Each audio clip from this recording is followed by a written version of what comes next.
एक ऐसा योद्धा जिसने इतने युद्ध जीते परंतु दिल की जंग नहीं जीत पाया। यह कहानी है ट्रिस्टन की, जिसकी जिंदगी युद्ध, प्रेम और धोखे के बीच बिखर गई। एक महान योद्धा परंतु निषिद्ध प्रेम ने उसे राज से दूर कर दिया। जिस स्त्री से वह सबसे अधिक प्रेम करता था, उसी को वह अपने राजा के लिए दुल्हन बनाकर लाया और यहीं से शुरू हुई उसकी सबसे खतरनाक लड़ाई। एक जहरीला वार, एक आखिरी उम्मीद और एक ऐसा धोखा जिसने उसके भाग्य को हमेशा के लिए बदल दिया। यह सिर्फ प्रेम की कहानी नहीं है, यह उस योद्धा की कहानी है जो अंत तक अपने दिल से हारता रहा। ट्रिस्टन के जन्म के साथ ही मृत्यु उसका पीछा करने लगी थी। उसके पिता रिवालिन एक महान योद्धा थे, लेकिन युद्ध में मारे गए। उसकी माँ ब्लांच फ्लेयर ये सदमा सह नहीं सकी और बच्चे को जन्म देने के कुछ ही समय बाद चल बसी और बच्चे नाम रखा गया ट्रिस्टन, यानी दुख में जन्मा हुआ। इस तरह ट्रिस्टन दुनिया में आया, लेकिन दुनिया से उसका पहला रिश्ता ही शोक से बना। उसे उसके मामा कॉर्नवाल के राजा मार्क ने अपने महल में पाला। राजा मार्क ने उसे बेटे की तरह पाला, लेकिन राज दरबार की साजिशों और युद्धों के बीच ट्रिस्टन जल्दी ही समझ गया कि भावनाएं कमजोरी होती हैं। लेकिन ट्रिस्टन साधारण योद्धा नहीं था। वह तलवार चलाने में जितना निपुण था, उतना ही संगीत, कविता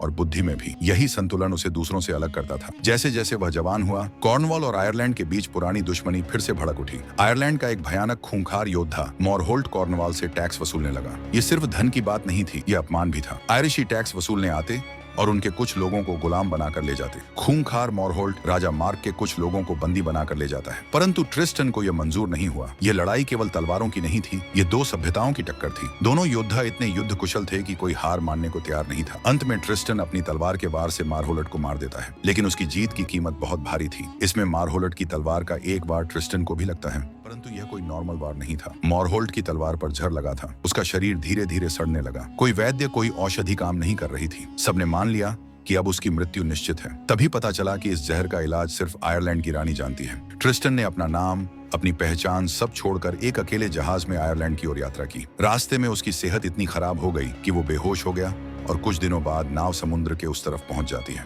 आयरलैंड की रानी की बेटी इसोल्ड उस समय बहुत प्रसिद्ध थी, न केवल सुंदरता के लिए बल्कि औषधि और जड़ी बूटियों के ज्ञान के लिए भी। जब इसोल्ड ने ट्रिस्टन के घाव देखे तो वह समझ गई कि यह साधारण चोट नहीं है। यहीं से कहानी ने करवट ली। दोनों के बीच बातचीत होने लगी। ट्रिस्टन का शांत स्वभाव, उसका दर्द और उसकी आंखों में छिपी उदासी इसोल्ड को खींचने लगी। वहां उसने खुद को युद्ध में भटका हुआ स्खमी योद्धा बताया। ट्रिस्टन भी इसोल्ड की बुद्धि, करुणा और दृढ़ता से प्रभावित हुआ। दोनों जानते थे कि वे शत्रु राज्यों से हैं, लेकिन दिल को राजनीति की समझ नहीं होती। धीरे धीरे प्रेम जन्म ले चुका था, लेकिन सच हमेशा छिपा नहीं रहता। एक दिन इसोल्ड ने ट्रिस्टन की तलवार देखी और पहचान गई कि यही वह योद्धा है जिसने उसके चाचा मॉरहोल्ट को मारा था। उस पल उसका दिल टूट गया। वह चाहती तो उसी क्षण उसे मरवा सकती थी, लेकिन उसने ऐसा नहीं किया। शायद इसलिए कि प्रेम पहले ही गहराई तक उतर चुका था। ट्रिस्टन समझ गया कि अब उसका वहां रुकना मौत को बुलाना होगा। अब ट्रिस्टन जल्दी से यहाँ से निकलना चाहता था। इन्हीं दिनों में राजा मार्क ने एक बड़ा राजनीतिक निर्णय लिया। वह आयरलैंड से स्थायी शांति चाहता था और इसके लिए उसने इसोल्ड से विवाह करने का निश्चय किया। यह सुनकर ट्रिस्टन अंदर से टूट गया, लेकिन उसने विरोध नहीं किया। उसे लगा कि अगर इस विवाह से युद्ध रुक सकता है तो उसका व्यक्तिगत दुख महत्वहीन है। आयरलैंड के राजा तक यह संदेश पहुंचा। वो कॉर्नवाल को अपने बराबर नहीं समझते थे। वह दिल में ईर्ष्या रखता है, परंतु राजा यहाँ पर एक शर्त रखता है। उन दिनों में आयरलैंड के राज्यों में एक विशाल अजगर आता था, जो कि वहाँ के राज्यों में भारी तबाही मचाता था। राजा ने अपने राज्य में सभी के सामने शर्त रखी कि अगर कोई भी इस अजगर को मार गिराता है तो वह अपनी राजकुमारी की जिम्मेवारी उस योद्धा को देगा। इस वक्त ट्रिस्टन भी यहाँ पर मौजूद था और ट्रिस्टन उस विशाल अजगर का पीछा करते हुए निकल जाता है। ट्रिस्टन उसकी पूंछ को ढूंढता है और वहां से वह हमला करता है और अजगर को मार गिराता है। ट्रिस्टन उनके दुश्मन राज्य का था, परंतु वादे के मुताबिक राजा को इसोल्ड की जिम्मेवारी ट्रिस्टन के हाथों दे देता है। इसोल्ड की मां ने विदाई से पहले उसे एक औषधि दी, एक प्रेम जल। यह अमृत इसोल्ड और राजा मार्क को आजीवन एक दूसरे के प्रति वफादार रखने के लिए था। लेकिन समुद्र यात्रा के दौरान एक भूल हो गई। प्यास बुझाने के लिए इसोल्ड और ट्रिस्टन ने वही अमृत पी लिया। यह कोई साधारण जादू नहीं था। इसने उनके पहले से मौजूद प्रेम को एक अटूट बंधन में बदल दिया। अब वे चाहकर भी एक दूसरे से दूर नहीं रह सकते थे। कॉर्नवाल पहुंचने पर इसोल्ड का विवाह राजा मार्क से हो गया। ट्रिस्टन अपने राजा के प्रति वफादार था, इसीलिए वह कुछ न कर सका और जो हो रहा था बस देखता रहा।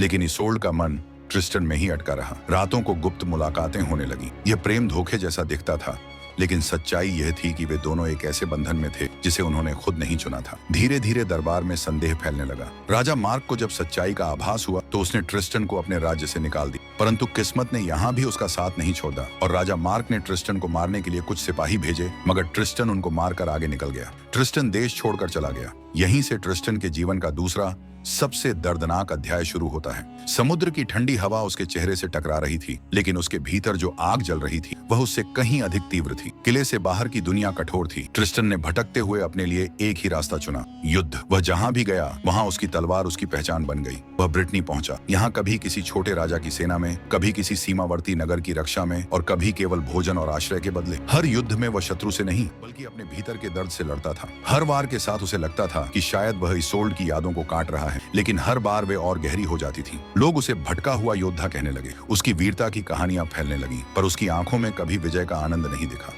इसोल्ड को भूलने के लिए ट्रिस्टन ने जोखिम भरी लड़ाइयां चुनी और ऐसी जगहों पर गया जहां मृत्यु निकट हो, मानो वह स्वयं को दंड दे रहा हो। पर मृत्यु भी उससे दूर ही रही। समय बीतता गया और यह भटकाव उसके शरीर को थका चुका था। तब ट्रिस्टन ने सोचा कि शायद स्थिर जीवन ही उसे शांति दे सकता है। इसी आशा में उसने ब्रिटनी में एक अन्य स्त्री से विवाह किया। उसका नाम भी इसोल्ड था, इसोल्ड ऑफ द व्हाइट हैंड्स। यह विवाह प्रेम से नहीं बल्कि मजबूरी से हुआ। ट्रिस्टन अकेलापन, सामाजिक दबाव और यह सोचकर यह विवाह करता है कि शायद इससे वह अपने पहले प्रेम को भूल सके, लेकिन वह कभी इस नई पत्नी को दिल से स्वीकार नहीं कर पाया। वह अपने अतीत से भागना चाहता था, पर अतीत उसके भीतर बसा हुआ था। यह विवाह उसके जीवन में ठहराव तो लाया, पर मन को शांति नहीं दे सका।